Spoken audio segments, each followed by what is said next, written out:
In this tutorial, I will be showing you how to make SEAFOAM, and I'm going to be using two different white gels. The first one is going to be Gelaze's UV white gel polish.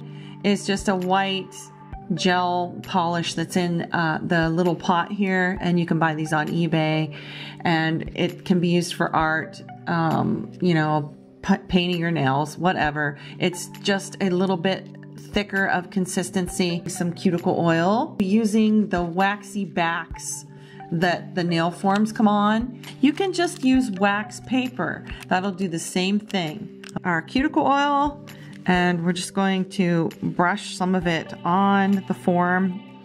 And what this does, I find, is that it helps the gel to separate faster. What we're going to be starting with is the gel white polish, which mine is from Gelaze. Any brand will work. I think maybe if you have a thicker brand, it might work better for the gel polish. See, it's already separating. And no two SEAFOAMs will be alike. Some will have big holes, some will have little holes. Make sure that you get enough gel polish on there so that it is thick enough for you.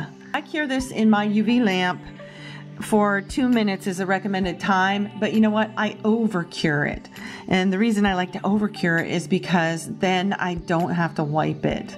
But sometimes, no matter on the polish, you know, the gel polish, it just, you do have to wipe it, and you have to be careful because it kind of, you know, gets a little soft. So, all right, I do the same thing with the white gel that's in the pot.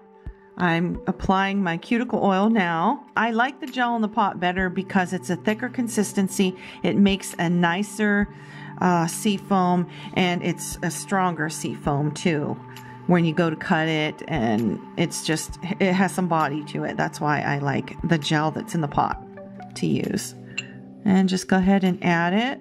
You can see it starts to separate already. I think that looks pretty good. I'm gonna go ahead and cure this in my lamp.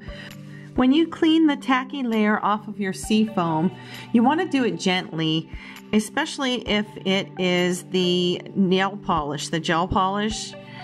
It has a tendency to become a little bit soft and fragile, so you just wanna be careful. All of this SEAFOAM that we made can be stored in a plastic bag for use later. Now, I do wanna point out that the SEAFOAM that I made out of the gel polish is much more fragile than what I made out of the pot of gel here. It's just that it's a little bit of a different gel. The polish, the UV gel polish, is it's just a way softer gel, I would say, and it's, you know, not as thick. But I think it works much better for SEAFOAM.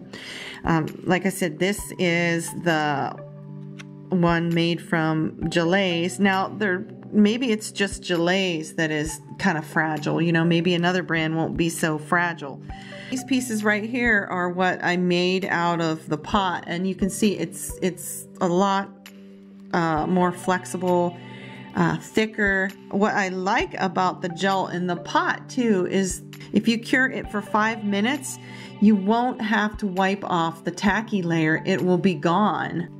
Another good thing to know here too about the SEAFOAM is that when you put it on the nail, you can put it in the wet gel, just lay it in the wet gel and cure it that way, or you can paint your nails with gel polish and cure it and wipe the tacky layer off and then glue the SEAFOAM on. And I'm sure you can probably encapsulate it in acrylic, and I know that it can be encapsulated in gel because I used it in these nails here.